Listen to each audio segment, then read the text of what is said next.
감사합니다.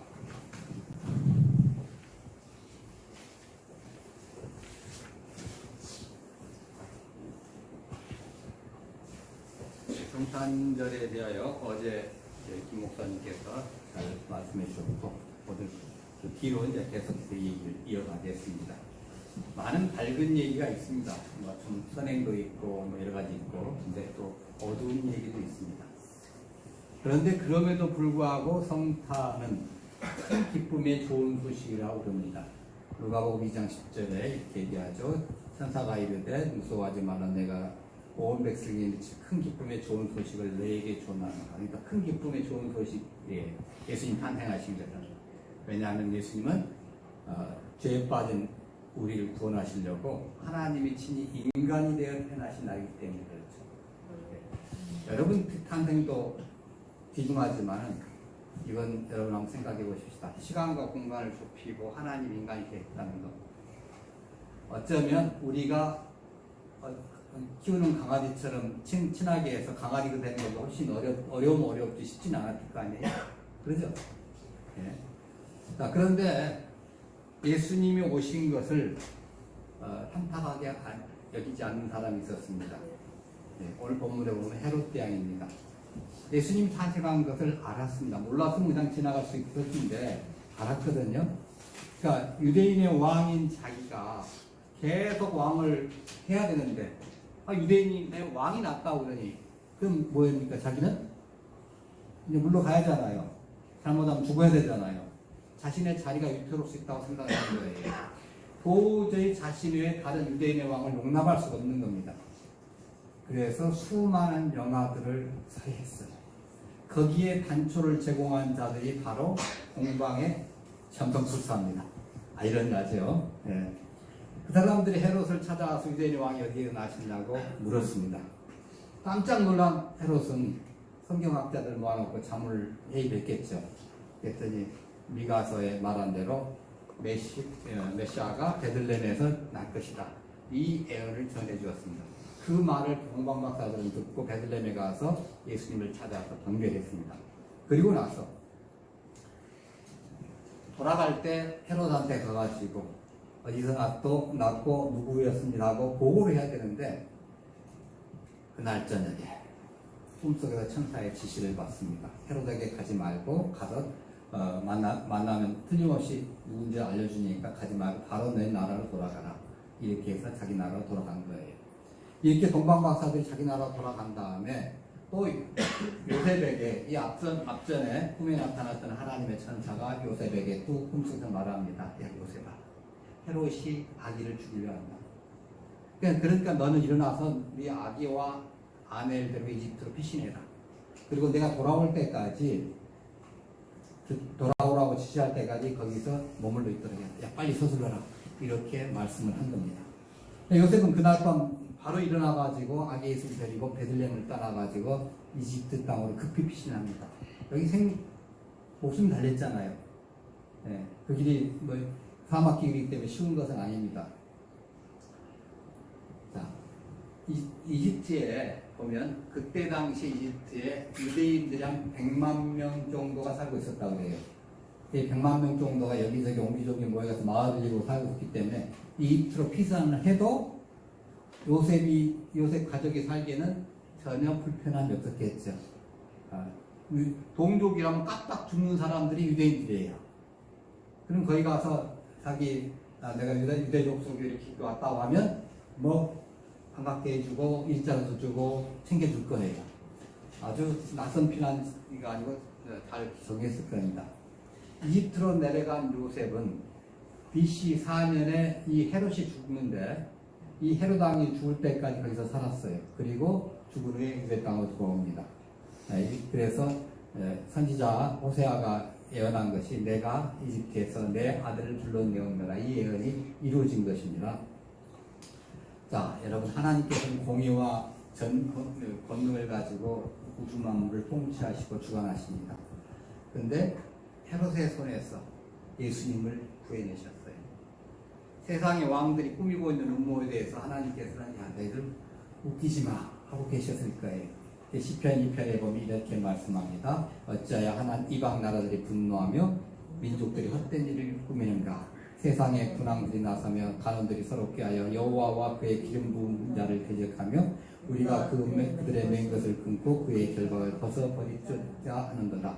하늘에 계신 이가 웃으시며 주께서 그들을 비웃으시로다. 그때 분을 받아야 진노하서 그들을 놀라게 하여 이르시기를 내가 나의 왕을 내 거룩한 시온에 세웠다 하시리라. 하나님은 그 앞에 다 준비해 놓으신 거예요. 어떻게 할까? 이렇게 해방꾼이 나타날 것인지. 왜냐면 이게 엄청난 기중한 일이잖아요. 인류사에 다시 없는 프로젝트예요. 이게. 아시겠어요? 예수님이 이 땅에 오신 시간은 딱 35년입니다. 태어나신 날부터 승천하신 날까지 딱 계산하면 35년 나와요. 그 시간에 프로젝트가 어마어마한 거예요. 여러분, 영혼의 비한감이 35년은 아무것도 아니죠. 그렇잖아요? 네. 수많은 노력과 연습을 한 김연아 선수 그 할 때 얼마나 많은 연습을 했습니까? 근데 기껏 한 것이 3분에서 6분이자 두 프로그램 다 해봤자 그걸 위해서 그렇게 많은 땀을 흘리고 고생을 하고 한 거예요. 근데 만약 하나님 이거 실패하면 큰일 납니다. 이거 리허설도 없습니다. 그대로 시작. 하나님은 방해할 것을 다 예비하시고 예비해 놓으신 거예요. 세상의 권사자들이 어떻게 발버둥쳐도 하나님의 구속 역사를 막지 못합니다. 그러는 동안 헤롯은 뭐하냐면 동방박사로 돌아가서 자기에게 보고 읽고 기다리고 있는 거예요. 이 헤롯은 동방박사에 떠나가 버린 것을 뒤늦게 알았습니다. 왜 안 오지 않았지? 기다려도 오지 않아요. 네. 근데 가버렸다는 소문이 들린 겁니다. 헤롯은 자신의 그 교활한 음모가 탈로 났구나. 그때 깨달은 거예요. 이걸 애들이 어떻게 알았을까, 이 사람들이. 그리고 속았다는 생각에 얼굴이 얼마나 되게 불그락 하면서 막 길길이 날뛰면서 경로를 했겠죠. 아마 보나마나 상을 뒤집고 난리 쳤을 거예요. 박사들에게 속은 줄도 모르고 이제나 저저나 기다렸던 자기 자신이 얼마나 한심했겠어요. 네, 바보같이 생각되기도 해서 화가 치밀어서 견딜 수가 없었어요. 그래서 생각을 합니다. 헤롯이 박사들이 이제 와서 얘기했던 그때를 생각하면서 언제 별이 나타났고 어떻게 움직였다는 걸 자세히 그때 물었거든요. 그때 어떻게 메시아가 탄생했는지를 따져보는 거예요. 그 날짜라면 그 날짜에 태어난 사람은 죽이면 되잖아요. 그죠? 헤롯의 입장에서 이 동방박사들은 별의 움직임을 감찰하다가 유대인의 왕의 탄생을 알리는 별을 발견했다고 했었어요. 이제 그의 별을 보고 그에게 경배하는 거예요. 그의 별, 메시아의 별이라는 거예요. 어떻게 메시아의 별인 줄 알았느냐는 거예요. 아까 우리 찬양할 때 그림 중에 보면 큰 별 하나 있었죠. 여러분 대부분 다 생각하기에 그렇게 큰 별이 나타났다고 생각을 하시는데 여러분들 그렇게 생각하시나요? 아니에요? 아닌데 그런 그림 써놨어요? 네, 그러시 마시기 바랍니다. 자기가 안 믿으면 하지 마세요. 그렇게 큰 별이 아닙니다. 큰 별이 느닷없이 나타났다면 예루살렘에 있는 사람들이 왜 발견을 못하겠습니까? 그러죠? 동방에서 봤던 그 별이 자기 예루살렘에 안 보였을까요? 큰 별인데 갑자기 나타났는데 먼저 알았을 수도 있어요. 왜? 그 사람들도 메시아를 기다리고 있었기 때문에, 예수님 기다리고 있었기 때문에. 자, 그게 아니면 어떤 사람 초신성이었을까라고 이렇게 얘기합니다. 여러분, 초신성 맨눈으로 볼 수 있어요? 불가능합니다. 천체 만홍이 그때가 발달했어요? 지금이 발달했어요? 지금이야 본 거잖아요. 그때 맨눈밖에 못 보잖아요. 자, 그러면 도대체 무슨 별이 나타났길래 메시아의 별, 유대인의 왕의 별이라고 했을까요? 성경 강원연구소의 자료를 참고하면서 여러분 과학 시간을 잠깐 보시겠습니다. 이 전승에 의하면 아담 이후로 유대 민족은 예수 그리스도가 오실 것에 대해서 천문학적인 징조를 배워왔다고 그래요. 그래서 목성은 흔히들 주피터라고 그러잖아요. 헬라어로 제우스라고 그러죠. 왕입니다. 왕이 별. 그래서 목성은 왕의 별이에요. 그 다음에 토성은 지방의 별, 땅의 신인데 가나안 지방의 신이에요.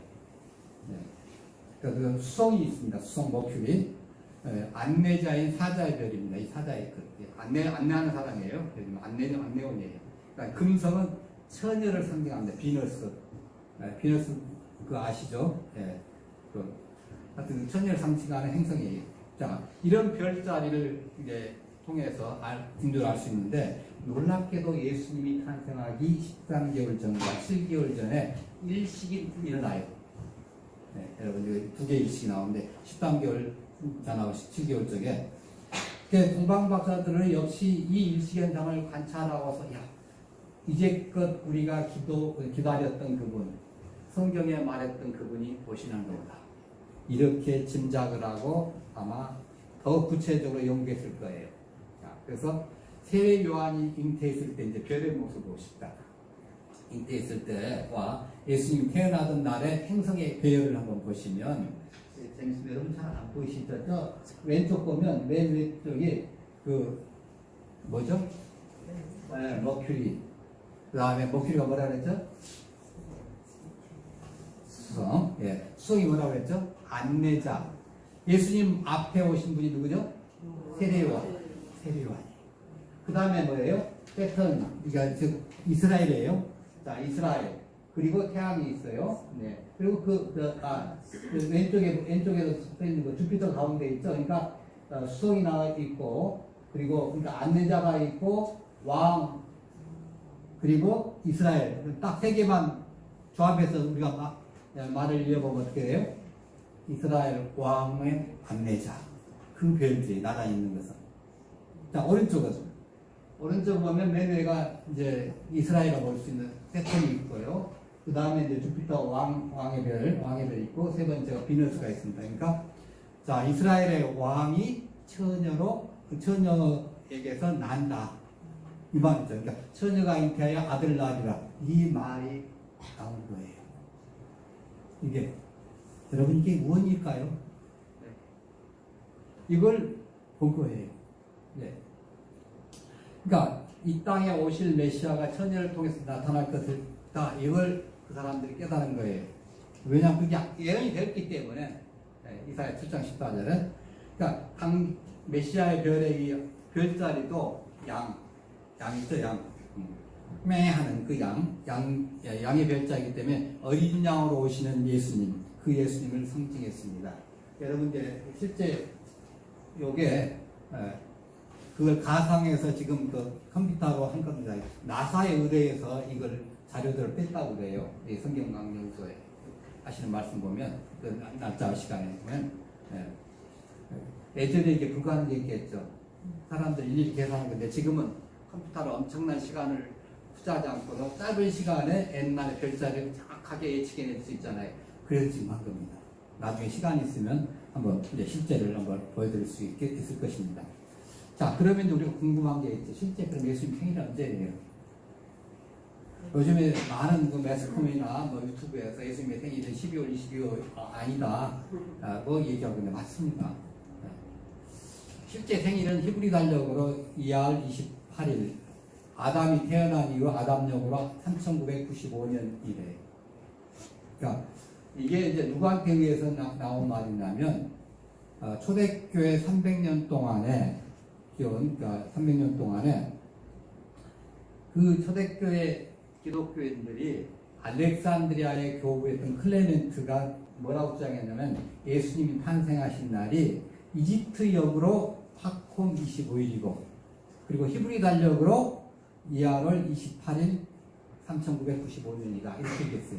네, 여러분 양력과 음력이 딱 매치되는 날은 해년마다 똑같나요? 안 맞죠.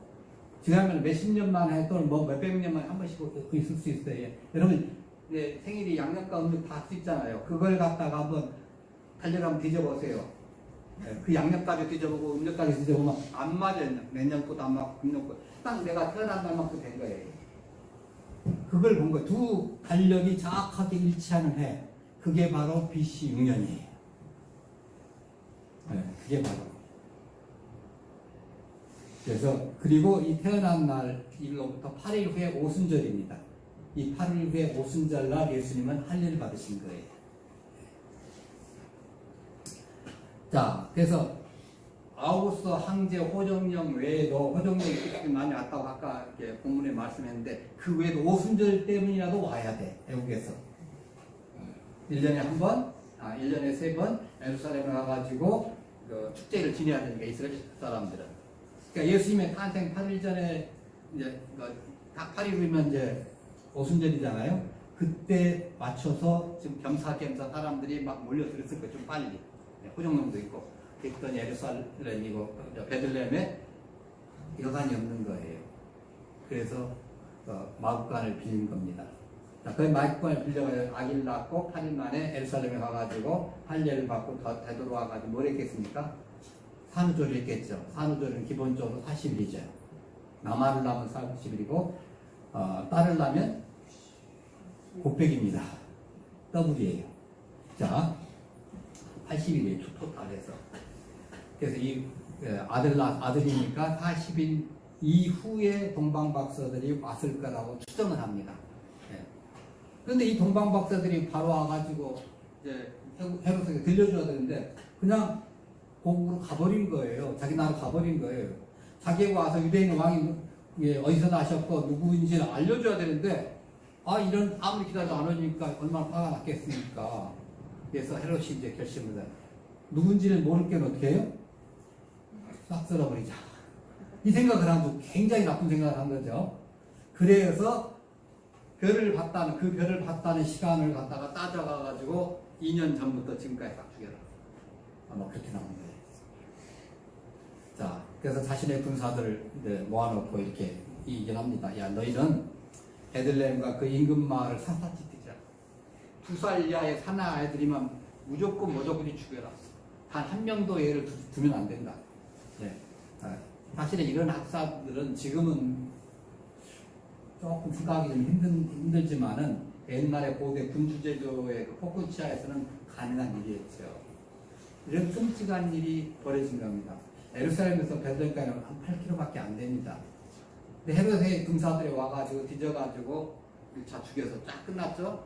그리고 끝나고 나면 다시 확인을 해서 다시 또 늦어요. 왜? 혹시 그 사이에 잠깐 피해 있을 수가 있잖아요. 또 다시 해요. 이걸 세 번 했다는 거예요. 3차에 걸쳐서. 그러니까 철저하게 죽였다는 거예요. 그래서 베들레헴의 그 인구가 당시에는 한 2,000명, 3,000명으로 추정이 되는데 2,000명, 3,000명 속에 2살 이하 애기를 해봤자 평균적으로 얼마 되겠습니까?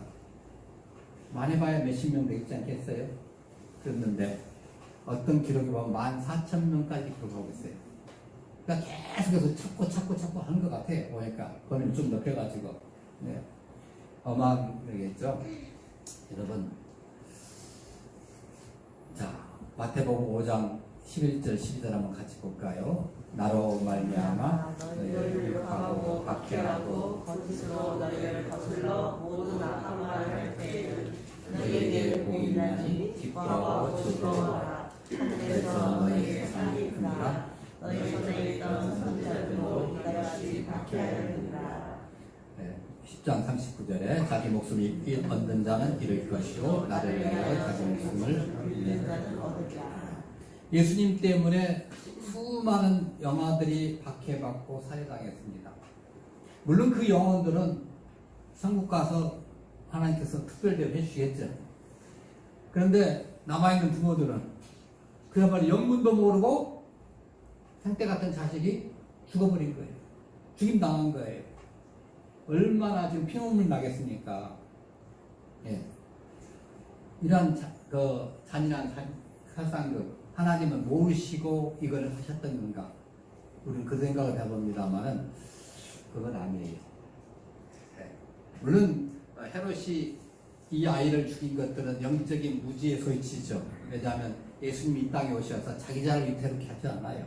로마 황제를 무너뜨리진 않아요. 로마 정복을 위한 정치의 목적이 아니기 때문에 헤롯은 걱정할 필요가 없는데도 불구하고 왕이라니까 놀란 거예요. 내가 왕인데. 사실은 예수님은 우리들의 죄의 그 속박에서 허우적거리는 우리를 해방시키고 오셨잖아요. 이것을 헤롯은 모르는 거예요. 그래서 살인마의 탈을 이제 뒤집어 쓰게 된 거죠. 마크로비우스라는 분이 축제라는 책을 썼는데 그분은요 아우스 황제가 당시 로마 황제입니다. 이렇게 얘기했다고 그래요. 헤롯의 명령으로 시리아 지역의 2살 이하의 아이들이 살해당할 때 그 속에 헤롯 자신의 아이도 포함되어 있다. 차라리 그의 아들이 되기보다는 돼지가 되는 병이 낫겠다. 이거 그게 기록된 거예요. 누가 한 거예요? 황제가 한 말입니다. 얼마 전이었습니다.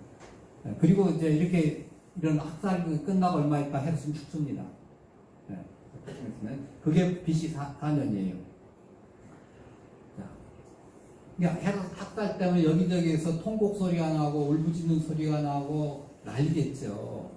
아이를 잃고 목 놓아오는 그 부모들의 통곡 소리 하늘을 찢었어요. 권력에 눈먼 그 폭군 헤로이스의 광군에 애먼 아기들이 죽어갔고 이거 비극이지 않습니까? 자, 근데 이 일도 일찍이 하나님께서 에레미야를 통해서 예언하신 일입니다. 에레미야 31장 35절 한번 같이 보겠습니다. 여호와께서 이같이 말씀하시니라 라마에서 슬퍼하며 흥분하는 소리가 들리니 나의 그 자식 때문에 욕하는 것이다.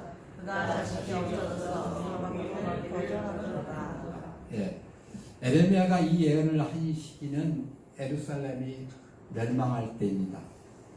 시드기야 김이 이제 통치한 그 초기인데 그 멸망돼 가지고 이스라엘 전역 남쪽 유다 뭐 할 것 없이 그 땅에 있는 그 사람들이 바벨론에 포로되어 가려고 지금 하는 그 찰나예요. 그때예요. 야곱의 아내 라헬은 요셉과 베냐민의 모친이에요. 아시죠? 기억나시죠? 창세기 배울 때. 요셉은 북쪽 이스라엘을 대표하는 두 족속인데 누구죠? 에브라임과 므낫세, 제일 큰 족속이잖아요. 그게 누구 아들이에요? 요셉의 아들이에요. 자, 그럼 남쪽에 누가 있어요? 또 베냐민 쪽. 그러니까 딱 둘 남는데 이 세 지파의 그 어머니죠. 근데 남과 북을 대표하는 거예요, 이 지파들이. 왜냐하면 베냐민은 초대 왕을 했잖아요, 또 베냐민 지파에서.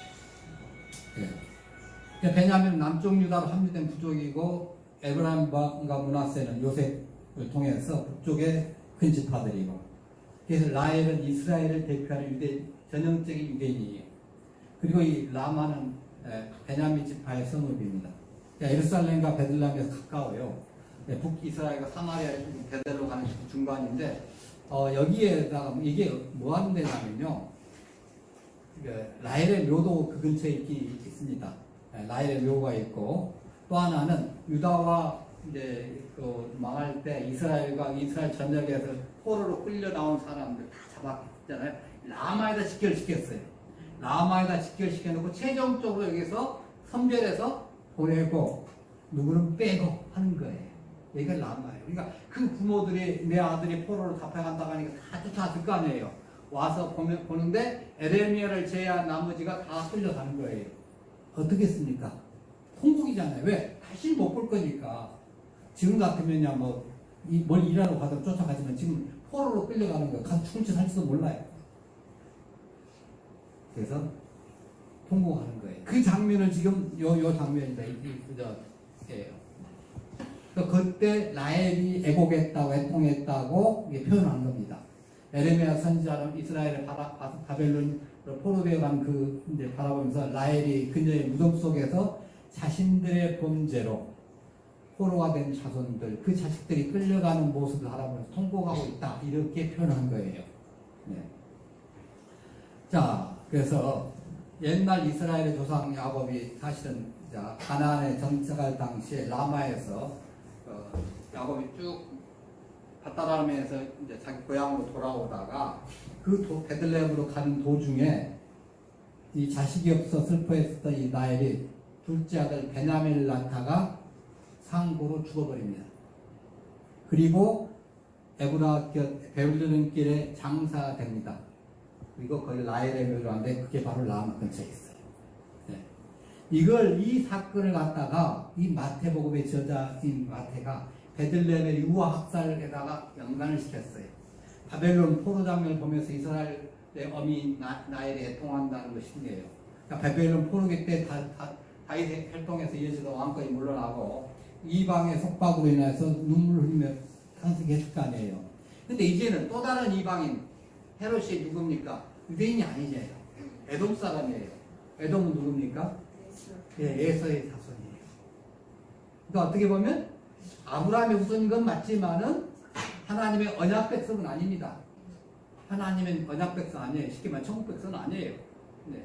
그래서 이 이방인의 헤롯의 확정 때문에 죽어가는 이 베들레헴 아이들이 어머니가 흘리는 그 눈물로 이 절정을 이루고 있다고 지금 표현한 것입니다. 자, 근데 이것으로 끝나는 게 아니에요. 왜냐하면 이것을 곧 끝이 된다는 거죠. 다윗의 우선 예수님께서 유대인의 왕이 되셔 지금 오고 계시잖아요. 네, 있잖아요. 이스라엘 다스리고 그래서 그러면 오랜 포로 생활이 끝나고 하나님께서 에레미야에게 언약해 주신 새 언약이 온 이스라엘에게 선포될 거예요. 그러면 새로운 힘을 얻고 과거에 가장 문제가 됐던 것에서 해결됨을 얻을 거예요.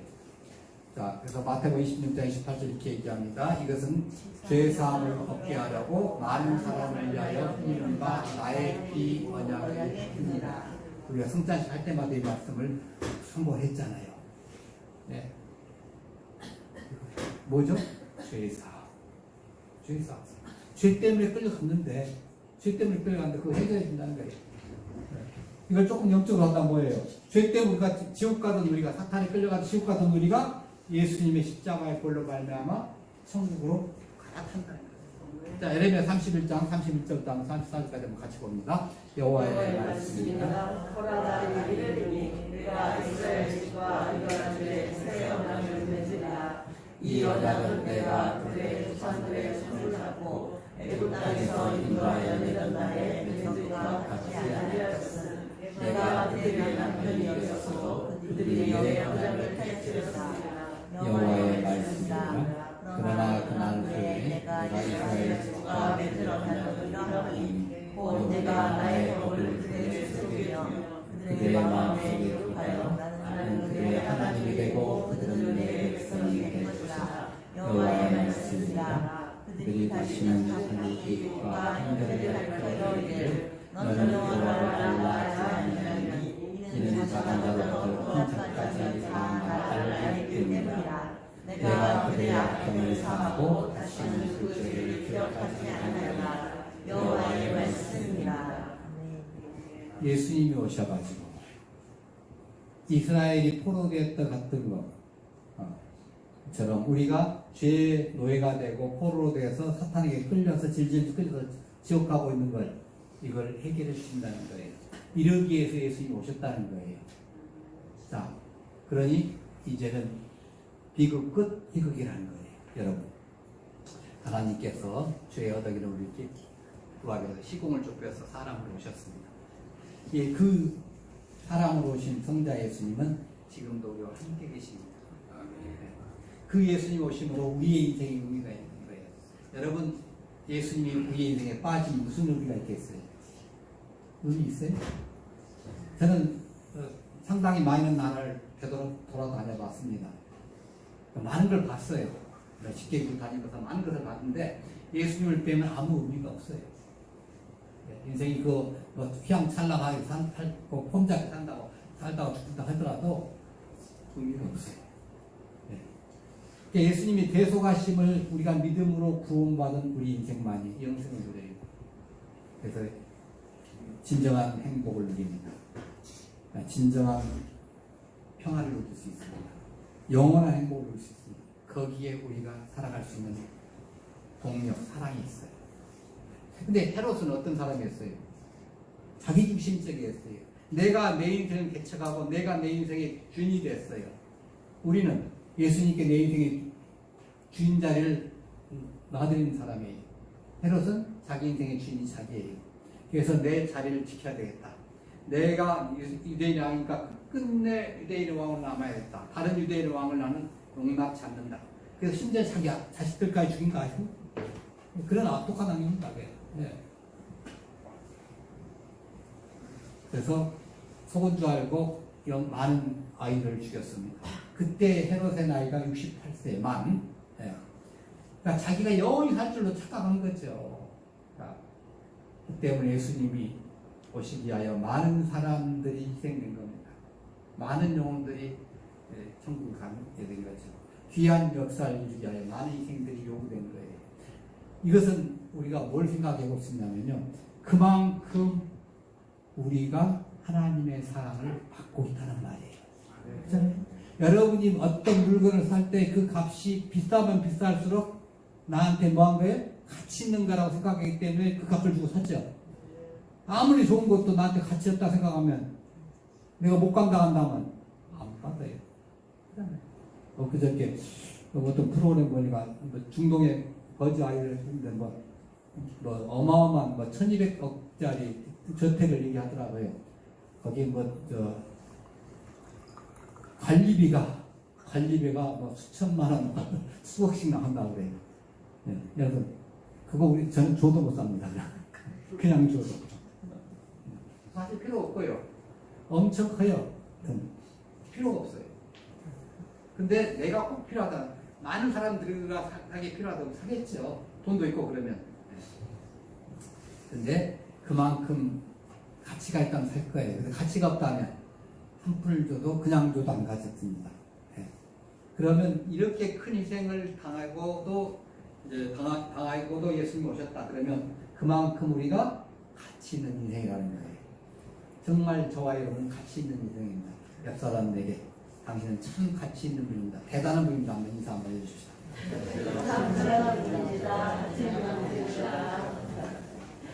여러분, 예수님이 우리를 계속해 주심으로 우리를 구원해 주시고자 이 땅에 수많은 희생을 치르고 예수님 오셨습니다. 자식을 잃고 라헬을 애통한 것처럼, 그 라헬처럼 애통한 것처럼 그 삶의 소망을 잃고 수많은 사람들이 지금 애통하고 있어요. 죄에 찌달려가지고 무슨 자기가 근본적인 것이 죄인지도 모르고 하여튼 고통스러워하고 있어요. 왜 내 일이 안 풀리지? 내 삶이 왜 이렇게 안 막히지? 왜 이건 안 되는 것이지? 왜 이건 막히는 것이지? 해가면서. 근데 그렇게 애통하는 우리들의 눈물을 닦아주시기 위해서 오셨어요.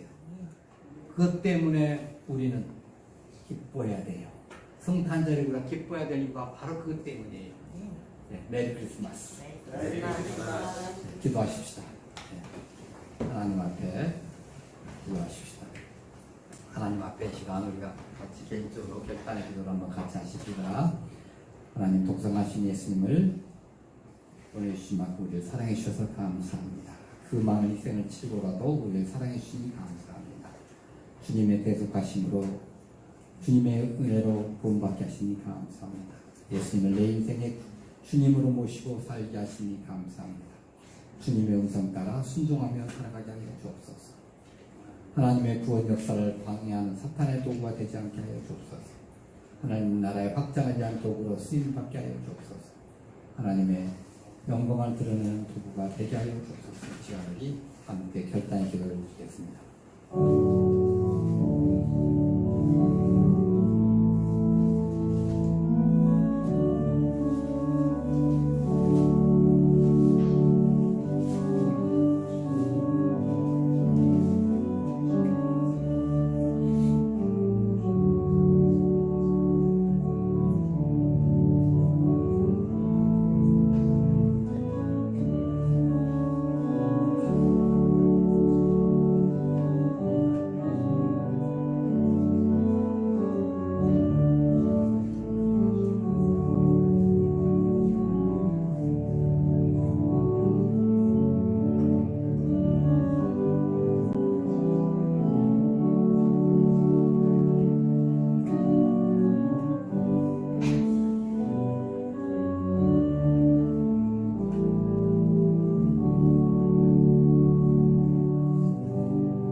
그 많은 희생을 치르고라도 우리를 사랑해 주시니 감사합니다. 주님의 대속하심으로 인하여 우리가 은혜로 구원받게 하시니 감사합니다. 예수님을 우리 인생의 구세주로 주님으로 모시고 살아가게 하시니 감사합니다. 주님의 음성 따라 주님의 말씀 따라 순종하며 살게 하여 주시니 감사합니다. 하나님의 구원 역사를 방해하는 사탄의 도구가 되지 않게 하옵시고 하나님 나라의 확장을 위한 도구로 쓰임받게 하여 주옵소서. 하나님의 영광을 드러내는 도구가 되게 하여 주옵소서. 우리 공동체가 복음을 하나 되게 하시며 복음으로 무장된 제자들 열방에 보내는 공동체가 되게 하여 주옵소서. 우리 공동체를 통해서 사도행전적 선교의 역사가 일어나게 하여 주옵소서. 하나님, 성탄절을 맞는 모든 사람들이 하나님의 애 가운데 이 기쁨을 진정으로 기뻐하며 감사함으로 살아가게 하여 주옵소서. 이것을 우리가 아는 모든 사람, 우리를 아는 사람들에게 우리의 말과 행동으로 우리의 삶으로 전하는 삶이 되게 하여 주옵소서. 다시 오실 예수님 이름으로 기도하옵나이다. 아멘.